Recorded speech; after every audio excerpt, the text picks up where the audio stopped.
감사합니다. 사실 저는 저희 남편하고는 달리 무대 공포증이 있어가지고 이런 자리에 사는 것이 참 두렵고 떨리는데 그런 제가 이런 자리에 서게 만드신 것은 하나님의 은혜가 너무 감사해서입니다. 주님 때문에 이 자리에 서게 된 것 같습니다. 지난 주일 밤에 제가 꿈을 하나 꿨는데 하늘에서 갑자기 아주 빠른 속도로 제 손에 종이가 한 장이 이렇게 잡혔습니다. 근데 그 글에는 그 종이에 네가 나를 잘 알지 못한다. 나를 기억해라. 이런 글이 써 있었습니다. 그래서 다음날 아침에 꿈에서 깨어났는데 사실 기분이 별로 좋지 않더라고요. 제가 제가 하나님을 알고 있고 하나님을 잘 알아가고 있다고 생각하는데 제가 하나님을 잘 알지 못한다니요. 무슨 말씀일까? 그런데 그 뒤에 나오는 말씀이 저를 쳤습니다. 네가 내 은혜를 기억해라. 그래서 은혜를 잊어가는 제 모습을 보게 하셨습니다. 그리고 은혜를 잊어가면서 하나님을 기억하지 못한다면 그것이 바로 하나님을 잘 알지 못하는 거라는 생각을 갖게 하셨습니다.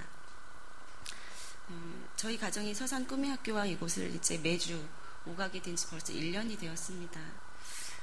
이 땅에 그 황폐해진 주일학교 아이들의 무너진 성전을 재건하라는 그 하나님의 분명한 음성을 들었고, 그래서 또 이곳으로 오게 하셨고 기적적으로 시작하게 하셨고, 그랬지만 사실 4명의 자녀들과 같이 매주 이곳으로 오가면서 두 집 살림을 하는 것이 쉽지는 않았습니다.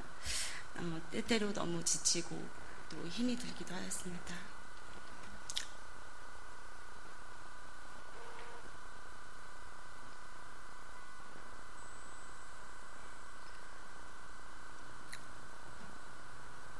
그러면서 제 입에서 이제 불평이 나오기도 하였고, 지금까지 제 삶을 인도하셨던 그 하나님의 은혜들을 잊어가는 모습을 보았습니다.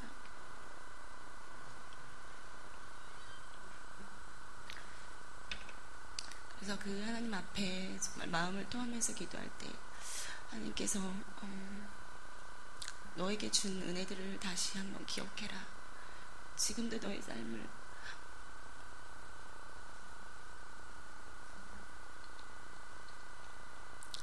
인도하고 있는 내 선한 손길을 기억하라는 마음을 계속해서 주셨습니다. 그러던 중에 저희 가정에 간증 제안이 들어왔고, 이미 저희 남편은 1년도 안 됐는데 벌써 4번째 간증 제안을 받아서 너무 황당해 하셔서, 이거는 그 꿈에도 저한테 보여주셨고 또 계속해서 은혜를 기억하라고 하신 하나님께서 저에게 하나님의 은혜를 나누라고 주신 기회라고 생각을 해서 제가 하겠다고 말씀을 드렸습니다. 간증을 위해서 기도하는 중에 저의 출생 때부터 지금까지 삶을 돌아보게 하셨습니다. 그 가정 가운데 부어주신 하나님의 은혜가 너무 커서 정말 준비하면서 많이 울었습니다. 현재의 어려움 때문에 제 삶을 선하게 인도하시는 하나님을 기억하지 못한 것에 대해서 회개하게 하셨습니다. 그리고 말씀을 보는 가운데 시편의 그 다윗의 고백이 저의 고백과 동일함을 깨닫고 하나님의 은혜를 나누라고 주신 기회임을 확신했습니다. 여호와 나의 하나님이여, 주께서 행하신 기적이 많고 우리를 향하신 주의 생각도 많아 누구도 주와 견줄 수가 없나이다. 내가 널리 알려 말하고자 하나 너무 많아 그 수를 셀 수도 없나이다. 내가 주의 공의를 내 심중에 숨기지 아니하고 주의 성실과 구원을 선포하였으며 내가 주의 인자와 진리를 많은 회중 가운데서 감추지 아니하였나이다. 다윗의 이 고백처럼 제가 하나님의 선하심과 크신 사랑을 많은 회중 가운데서 감추지 아니하고 선포하기 위해서 이렇게 무대 공포증을 이겨내고 용기를 내어 이 자리에 서게 되었습니다. 어린 시절 제가 살던 그 시골집에서는 늘 큰 개를 키웠었습니다. 어느 날 개가 새끼를 한 10마리 정도 낳았는데 며칠 후 개 새끼들을 관찰해보던 저는 아주 작고 힘이 없어서 엄마 젖을 빨지 못하는 그 새끼 한 마리를 발견했습니다. 다른 강아지들은 열심히 어미개를 쫓아다니면서 젖을 빠는데 그 강아지는 한쪽 구석에 가만히 누워서 물끄러미 어미개를 바라보고만 있었습니다. 그리고 그 강아지는 얼마 지나지 않아서 지푸라기 더미 한쪽 구석에 죽어있는 것을 보았습니다. 종종 그런 일이 발생했는데 어른들은 그런 강아지를 문열이 같은 강아지라고 말씀하시는 것을 들었습니다. 그런데 저는 자라면서 제가 가끔 그 문열이 강아지 같다는 생각을 하게 되었습니다. 아들이 귀해서 아들을 원했던 가정에 넷째 딸로 태어나서 저의 출생은 환영받지 못했고, 태어나서 일주일 동안 엄마 젖을 빨지 않아서 울림도 없이 아랫목에 눕혀져서 다 죽어가던 저를 옆집 의사 아주머니께서 발견하셔서 가까스로 목숨을 구해주셨다고 합니다. 그 후로도 몸이 약해서 잔병 치료를 가장 많이 하면서 자랐고, 또 몸뿐만 아니라 마음도 연약해서 말이 없고 눈물이 참 많았습니다. 거의 매일 계속되는 술과 폭력으로 인한 부모님의 불화 속에서 저의 마음은 슬픔과 원망과 두려움으로 얼룩져 갔습니다. 몸도 마음도 연약한, 사랑받지 못하는 존재라는 생각에 사람들이 너무나 두려웠고, 언젠가는 그 문열이 강아지처럼 나도 죽게 될 거라는 두려움이 자라기 시작했습니다. 가정의 어둠은 계속되었습니다. 남동생은 고등학교 때 무몇어로 오토바이를 타다가 자동차와 충돌하여서 다리뼈가 으스러졌습니다. 병원에서는 오른쪽 다리를 절단해야 한다고 진단했고, 절단만은 절대로 안 된다며 의사에게 매달리시며 아픈 동생을 데리고 여러 병원을 전전하시던 엄마는 급기야 정신까지 이상해지기 시작하셨습니다. 그 일 후에도 저를 제외한 5 남매들에게 계속해서 고통스러운 일이 일어났고, 어린 시절부터 자라오던 죽음에 대한 두려움들이 더 커지기 시작했습니다.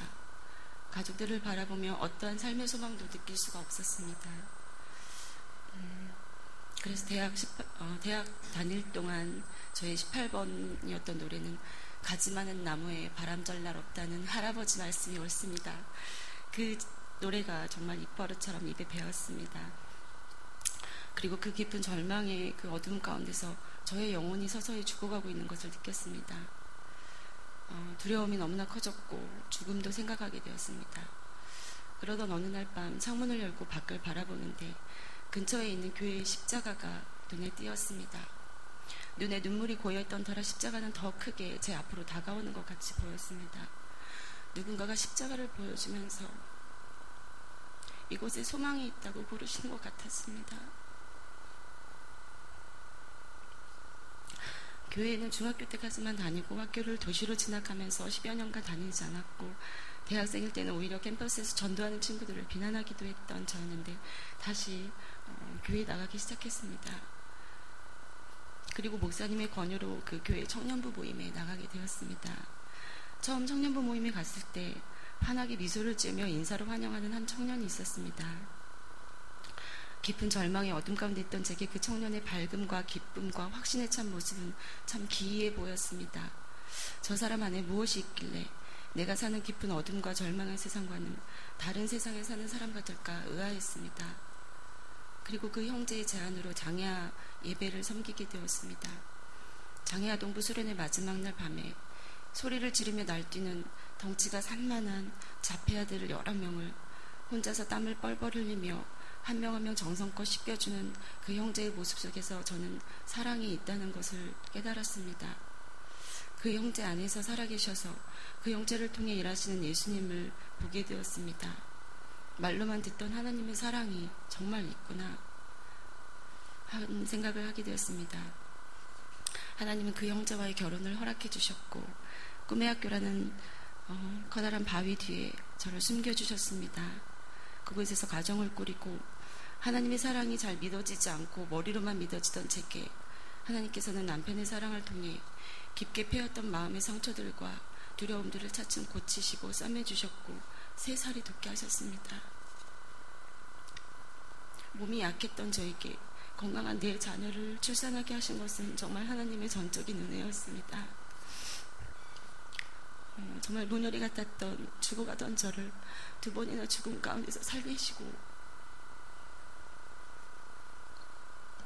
예수님을 통해 새 생명을 허락하시고 빛 가운데로 인도하시고 하나님이 사랑하시는 아들을 남편으로 허락하시고 사랑스러운 내 자녀를 허락하신 것은 말할 수 없는 하나님의 사랑이었습니다.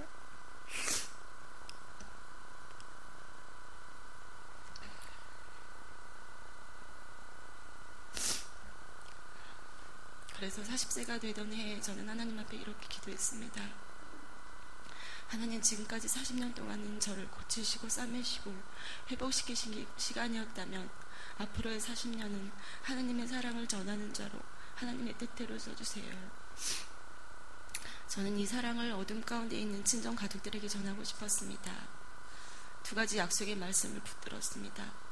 주 예수를 믿어라. 그리하면 너와 내 집이 구원을 얻으리라. 너는 내게 부르짖으라. 그리하면 내가 응답하겠고 내가 알지 못하는 크고 은밀한 일을 이루리라. 이 두 가지 약속의 말씀을 붙들고 친정 가족들을 위해 기도할 때 하나님은 가족들에 대한 원망의 마음을 긍휼로 바꿔주셨고 눈물로 기도하게 하셨습니다. 그러나 저희 기도가 응답되지 않는 것 같았습니다. 뒤늦게 교회를 다니시게 된 친정엄마는 집사 직분을 받으시고 새벽 예배에도 열심히 다니셨었습니다. 그런데 뇌경색으로 2번이나 쓰러지셨고 몸을 사용하실 수 없게 되셔서 10년째 누워서 고통 가운데 살고 계십니다. 설상가상으로 6개월 전에는 췌장암 말기 판정을 받으셨습니다.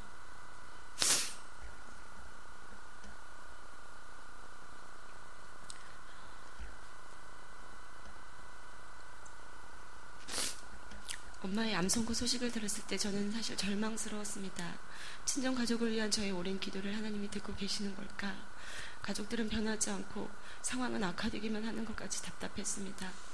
평생을 많은 농산일과 용남매 키우는 일에 헌신하시고 교회를 열심히 다니신 엄마에게 이런 결과는 너무 가혹한 것이 아닐까?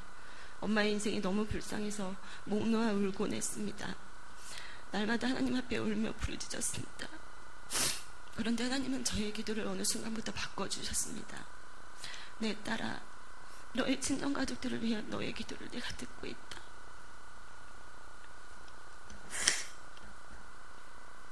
너보다 내가 더 너의 가족에게 관심이 있다. 나는 계속 너의 기도를 응답하고 있다. 이미 너의 가족 안에 하나님 나라가 시작되었다. 믿음으로 선포하며 기도하라.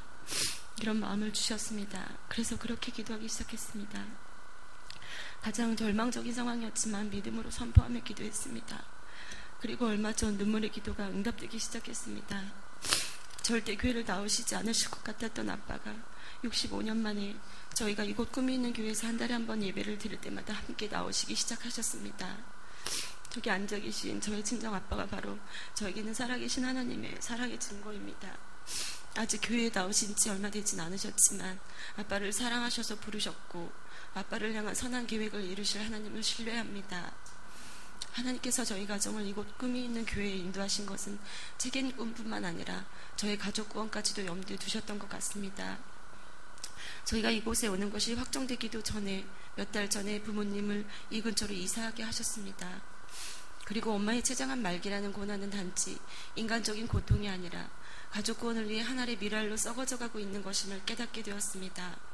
남편과 자녀들을 구원으로 인도하기 위한 십자가의 고난임을 알게 되었습니다. 엄마는 지금도 암의 통증이 심하고 고통스러워서 하루라도 빨리 죽고 싶다고 말씀하시지만 엄마의 고통을 다 아시고 엄마보다 더 고통스러워하시는 하나님께서는 엄마가 쓰러지시기 전에 새벽 기도에서 자녀 구원을 위해 쌓아두셨던 기도들을 응답하시기 위해 시간을 주시는 것 같습니다.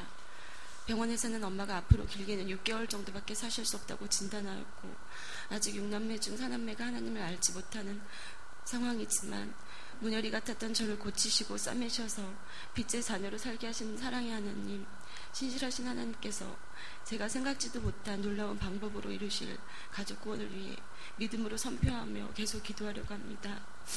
제가 원하는 때에 제가 원하는 방법으로 그리 아니하실지라도 하나님은 언제나 오르십니다. 언제나 선하십니다. 제가 이곳에 서 있는 이유도 바로 그런 하나님의 사랑 때문입니다. 하나님 사랑합니다. 그리고 아빠 사랑합니다.